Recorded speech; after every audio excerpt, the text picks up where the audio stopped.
მთავრობის გადაწყვეტილებით იძულებით გადაადგილებულ პირებს შემწეობა 45 ლარამდე გაეზრდებათ. მთავრობის ხდომაზე დევნილთა შესახებ ახალი კანონი განიხილეს და მოიწონეს.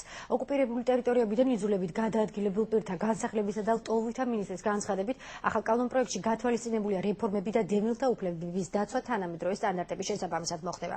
კანონპროექტის მიხედვით ის დევნილი, რომელსაც მაღალ ანაზღაურებადი სამუშაო აქვს, კერძოდ მისი ხელფასი შეადგენს 1250 ლარს, დახმარებას ვერ მიიღებს. დავით დარახულიძის განმარტებით 25,000 დევნილ ოჯახს, რომელთა სოციალური რეიტინგი არის 70,000 ქულაზე ნაკლები, 200 ლარიანი ვაუჩერი გადაეცემათ, რომელთაც ისინი გადაიხდიან ელექტროენერგიისა და გაზის გადასახადს.